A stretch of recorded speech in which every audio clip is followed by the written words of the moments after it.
salaf hanya satu, mengikuti manhaj para sahabat dan tabi'in dan tabi'ut tabi'in dan orang-orang yang mengikuti perjalanan mereka, yang merupakan kebenaran mutlak dalam memahami, dalam kembali kepada kitab Allah dan sunnah Rasulullah sallallahu alaihi wa alihi wasallam.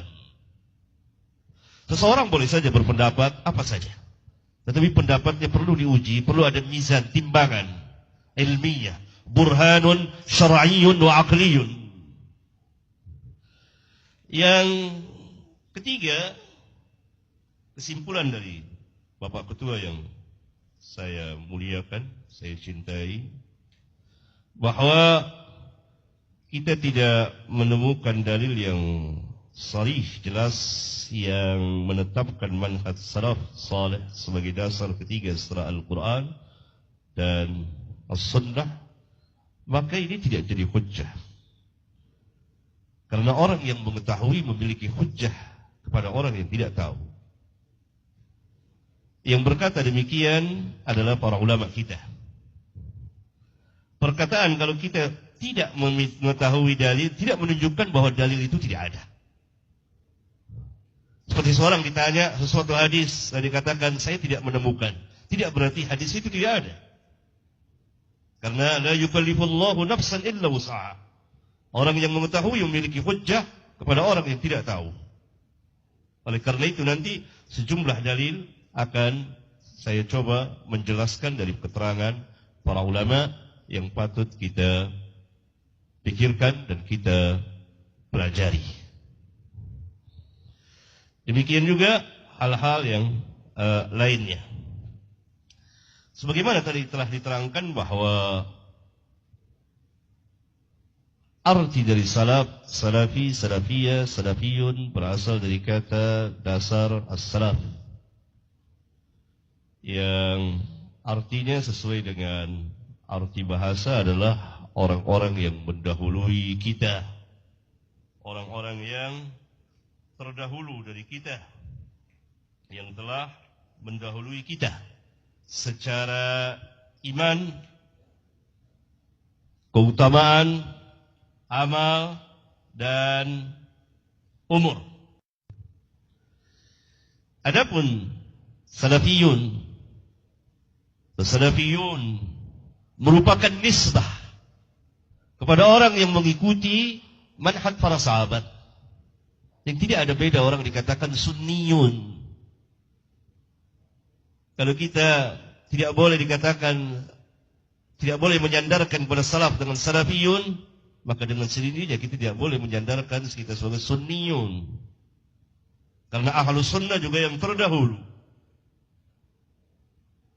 Nah, ikhwan dan saudara-saudara sekalian yang saya muliakan, bahwa as-salaf ma'ruf, telah dikenal dari dahulu. Namanya bukan nama yang bid'ah atau yang baru dikenal.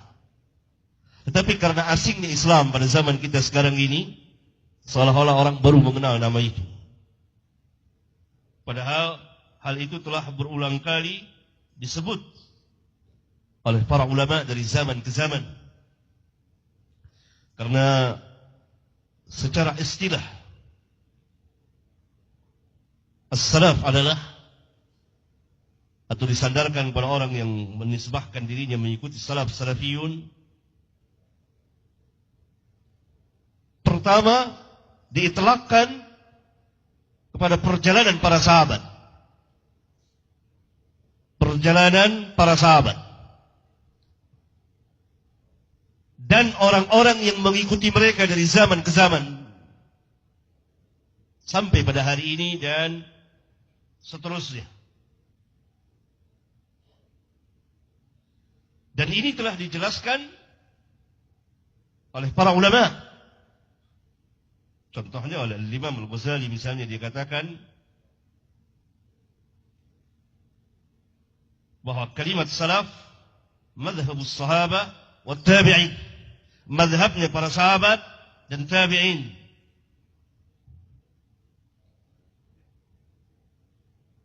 Demikian juga dengan yang lainnya. Al-Imam Al-Bukhari di kitab sahihnya di bagian Kitabul Jihad bab ke-50 berkata, qala Al-Bukhari qala Rashid bin Sa'ad qala Rashid bin Sa'ad Rashid bin Sa'ad seorang tabi'in. Dia mengatakan kana salaf yastahibbuna al-fuhulata li'annaha ajra wa ajsad. Adalah kaum salaf. Nah, siapa yang dimaksud dengan kaum salaf oleh Rashid bin Sa'ad kalau bukan sahabat? Dan hal ini menunjukkan bahwa mereka mengikuti kaum salaf. Karena yang berkata adalah tabi'in. Oleh karena itu, Ibnu Hajar di kitabnya Fathul Bari dalam bab yang sama mensyarahkan bahwa yang dimaksud adalah minas sahabah, dari para sahabat. Wa man ba'dahu, dan orang yang sesudah mereka. Karena yang berkata adalah Rashid bin Sa'ad.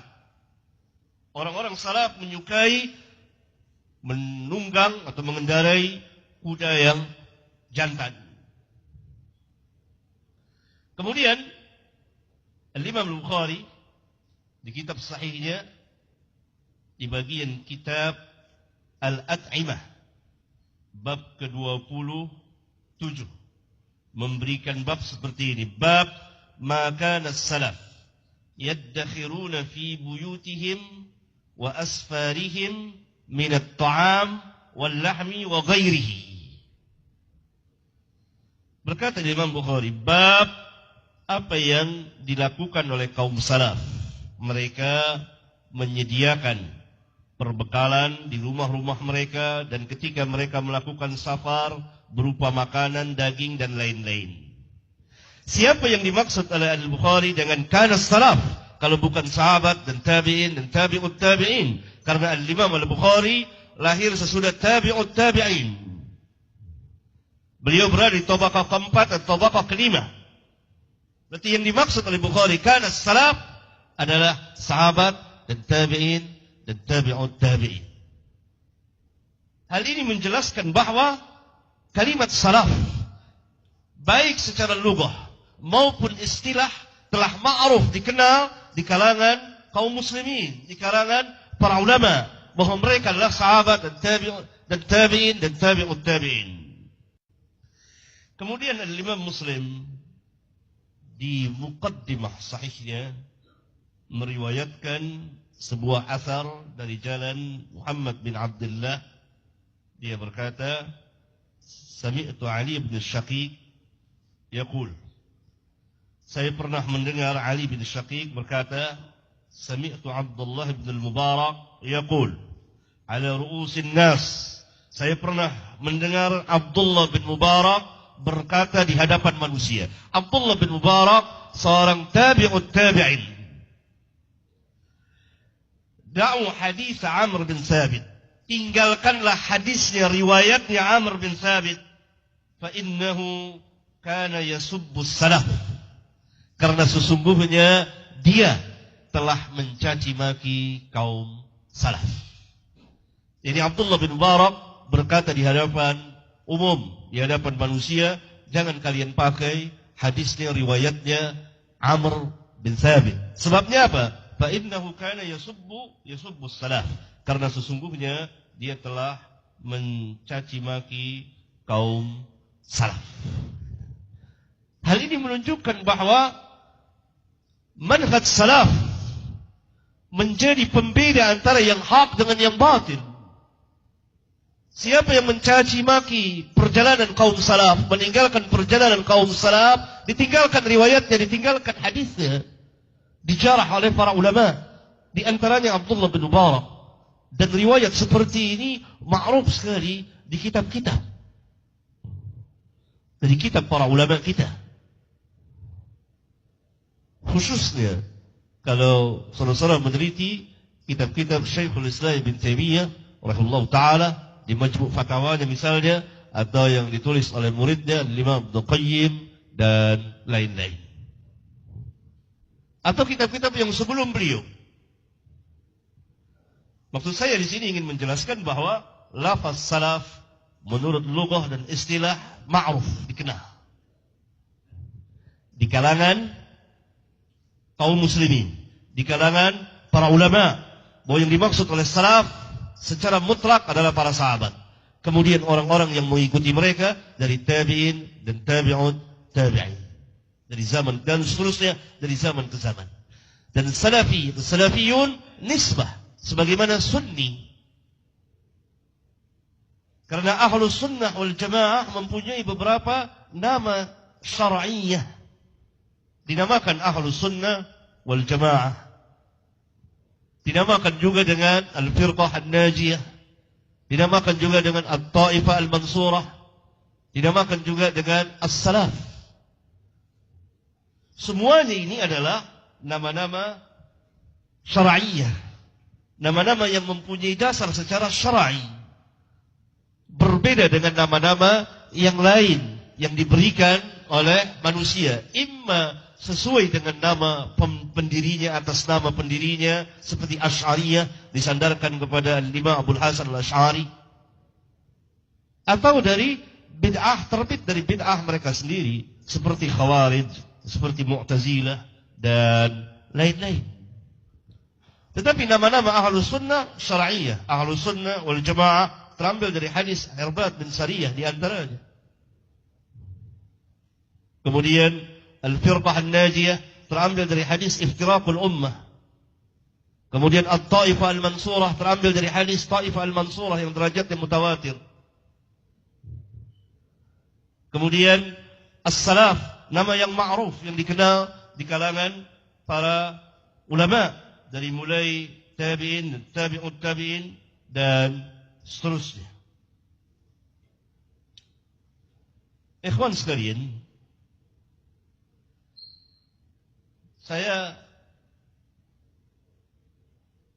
akan menjelaskan sebagian dari hujjah atau dalil-dalil tentang kebenaran manhaj salaf.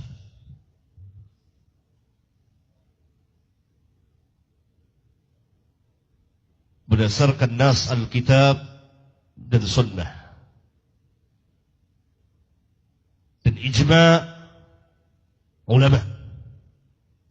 Padahal ma'ruf bagi kita bahwa ijma' menjadi dasar hukum yang ketiga setelah al-kitab dan sunnah Rasulullah sallallahu alaihi wa ala alihi wasallam. Dalil yang pertama, firman Allah tabaraka wa ta'ala yang tadi telah dibacakan oleh Bapak Ketua yang saya cintai. Was-sabiquna al-awwaluna minal muhajirin wal ansar walladzina ittaba'uhum bi ihsan radhiyallahu anhum wa radu an. Al-ayah, surat At-Taubah ayat 100. Ayat ini dijadikan dasar oleh para ulama tentang kewajiban mengikuti manhaj, cara beragamanya para sahabat. Kembali kepada Alkitab dan Sunnah ala fahmi salafil ummah.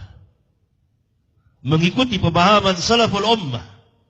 Mengikuti pemahaman para sahabat. Karena Rabbuna Azza wa Jalla mengatakan orang-orang yang terdahulu, yang pertama al-muhajirin wal ansar. Tidak syak lagi bahwa al-muhajirin wal ansar adalah para sahabat ridwanullah alaihim jami'an secara keseluruhannya, mutlak. Allah memuji para sahabat, memuliakan para sahabat dengan keridhaannya.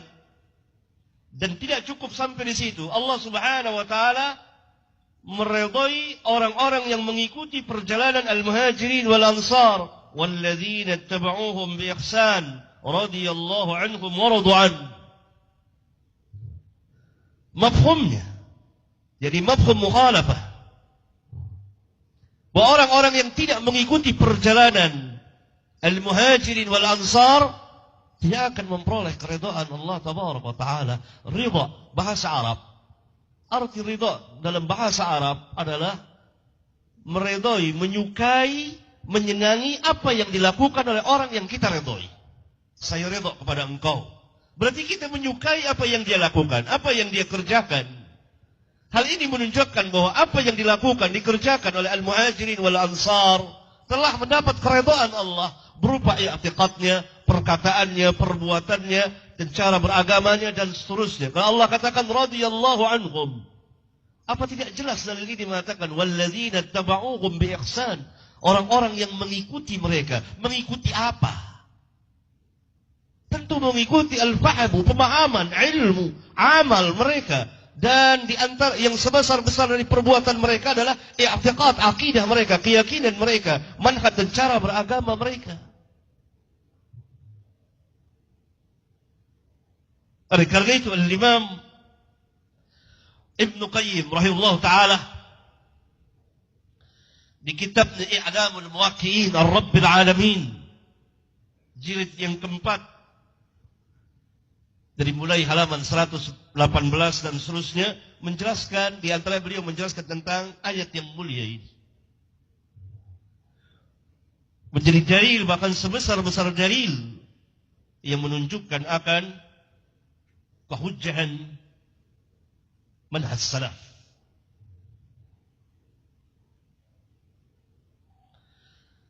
Kemudian dalil yang kedua, firman Allah tabaraka wa ta'ala, "Qul hadhihi sabili ad'u ila Allah ala basiratin ana wa man ittaba'ani." Al-ayat surat Yusuf ayat 108. Katakan, inilah jalanku, ini jalanku yang lurus. Ya Allah Subhanahu wa ta'ala perintahkan Nabi-Nya dan Rasul yang mulia untuk mengatakan kepada seluruh manusia. Hal ini menunjukkan bahwa dakwah beliau alaniyatan, terang-terangan, jelas, nyata, terang. Dan demikian juga dakwah para sahabat ridwanullah alaihim jami'an. Dan dakwah salafiyah, dakwah salaf pada terang, tidak tersembunyi, jelas dan nyata. Hadihi sabili, inilah jalanku, ad'u ila Allah, aku ajak ke jalan Allah ala basiratin ana wa man ittaba'ani. Aku ajak ad-da'wa ila Allah ala basiratin, atas dasar basirah. Basirah tidak ada khilaf di antara ulama al-ilmu. Bahkan Al-Hafidh Ibn Katsir menafsirkan di kitab tafsirnya, dalam menafsirkan ayat ini, al-ilmu burhanun syar'iyyun wa aqliyun. Burhan yang memiliki hujjah secara syar'i dan akal. Kalau kita ditanya, siapa orang yang pertama kali mengikuti Rasulullah dalam dakwahnya atas dasar ilmu? Tidak ada khilaf di antara kita untuk mengatakan adalah para sahabat. Abu Bakar, Umar, Utsman, dan seterusnya. Kemudian orang-orang yang mengikuti mereka, karena mereka mengambil ilmu dari mana? Tabi'in mengambil ilmu dari mana? Dari sahabat. Siapa yang menyebarkan Quran dan hadis kepada tabi'in dan memberikan pemahaman kepada tabi'in? As-sahabat. Apa tabi'in mengambil Quran sendiri? Tidak mungkin, karena dia tidak bersama Rasulullah SAW. Karena itu riwayat tabi'in mursal. Dari mana tabi'un tabi'in mengambil ilmu? Dari tabi'in yang mengambil ilmu dari sahabat. Sahabat mengambil ilmu dari Rasulullah SAW. Rasulullah mengambil ilmu dari Rabbul Alamin. Jadi dikatakan, ad'u ilallah ala basiratin ana wa man ittaba'ani. Aku ajak ke jalan Allah atas dasar basirah, aku bersama orang-orang yang mengikutiku. Sebagaimana firman Allah Tabaraka wa Ta'ala, Muhammadur Rasulullah walladzina ma'ahu asyidda'u 'alal kuffar ruhama'u bainahum. Muhammad Rasulullah dan orang-orang yang menyertainya, yang bersamanya. Siapa yang bersama Rasulullah SAW kalau bukan para sahabat ridwanullah alaihim jami'an? Apakah Allah semata-mata hanya memuji para sahabat lalu tidak memerintahkan kita untuk mengikuti pahamnya? Ini adalah ta'til, menghilangkan faedah dari ayat Al-Quranul Karim.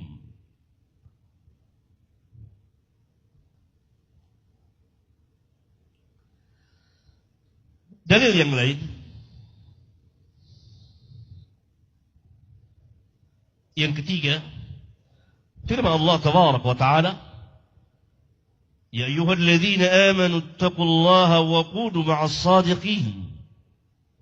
Hai orang-orang yang beriman, bertakwalah kepada Allah dan jadilah kamu bersama orang-orang yang sadiqin.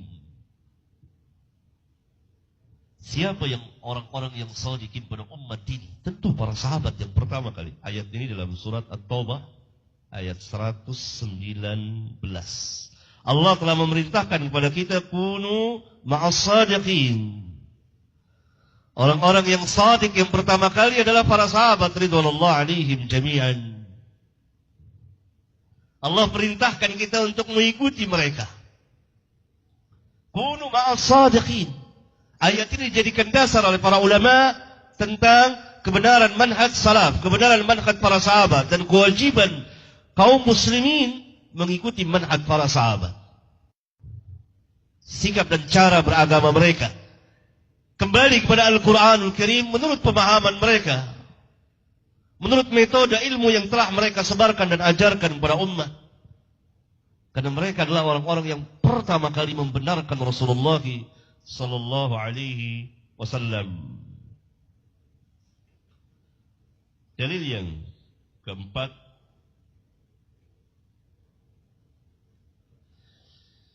firman Allah tabaraka wa ta'ala,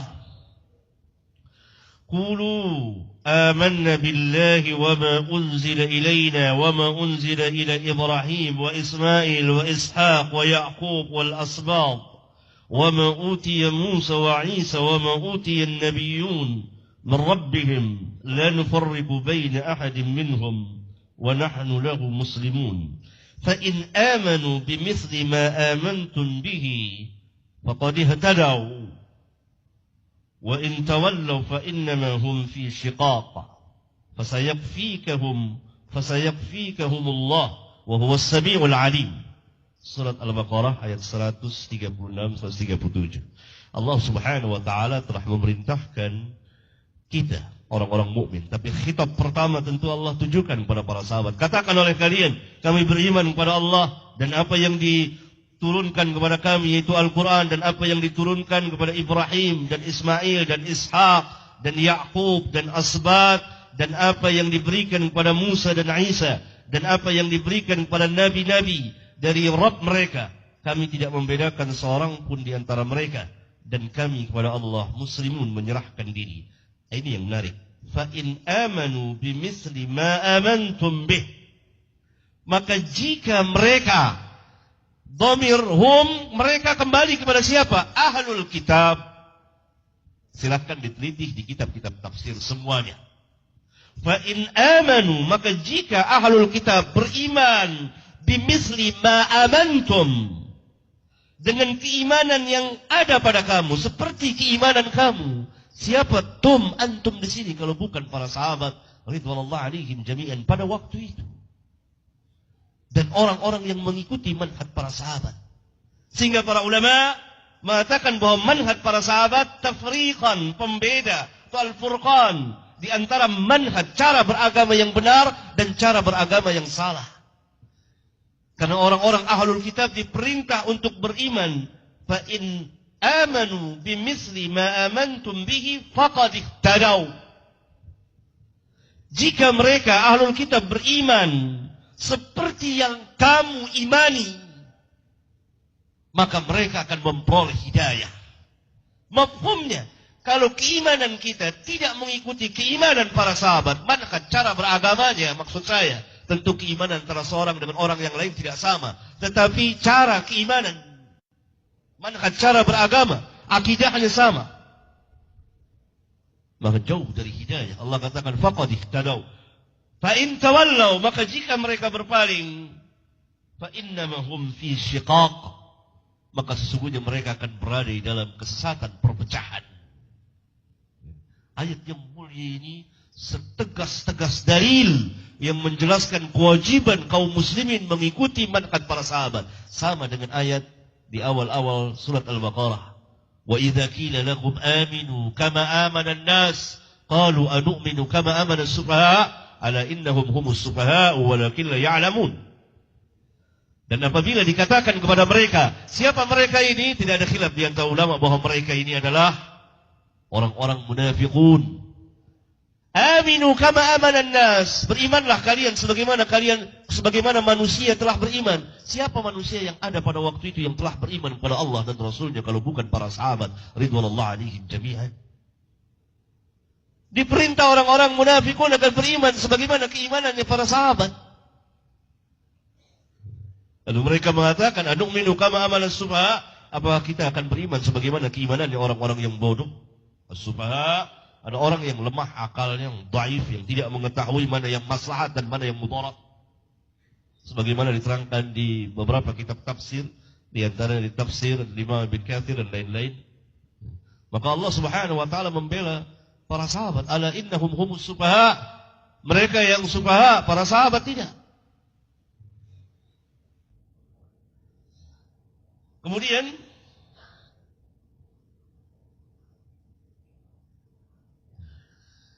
hujjah yang lain,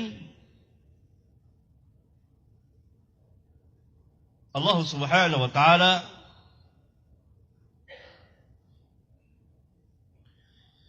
telah berfirman dalam kitabnya yang mulia, ihdinas siratal mustaqim siratal ladzina an'amta 'alaihim ghairil maghdubi 'alaihim waladdallin. Tunjukilah kami jalan yang lurus, siratal mustaqim. Para ulama berbeda lafaz dalam menafsirkan, para ulama salaf, tapi maknanya sama.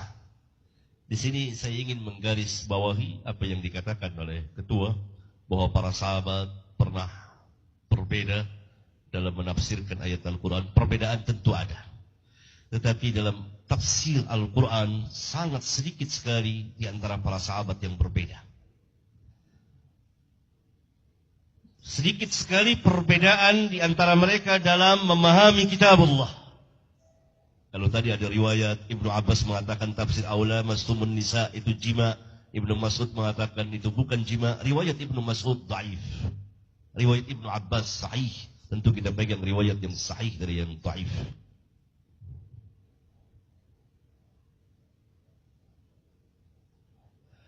Kadang-kadang berbeda lafaz. Nah, bahasa Arab luas sekali. Perbedaan lafaz, tapi maknanya satu. Kalau itu siratal mustaqim, ada yang menafsirkan al-Islam, ada yang menafsirkan Al-Quran, Al-Kitab, ada yang menafsirkan ketaatan kepada Allah dan Rasulnya. Ada yang menafsirkan huwa nabiyyu wa Abu Bakrin wa Umar. Dia adalah Nabi dan Abu Bakar dan Umar. Lafaz berbeda, maknanya satu. yakni Islam yang dibawa oleh Rasulullah SAW, yang diajarkan oleh Rasulullah. Kepada siapa Rasulullah SAW mengajarkan pertama kali kalau bukan kepada para sahabat? Siapa ketuanya para sahabat? Abu Bakar dan Umar, yakni al-khulafa ar-rasyidin al-mahdiyyin, yang mewakili sekalian para sahabat ridwanullah alaihim jami'an.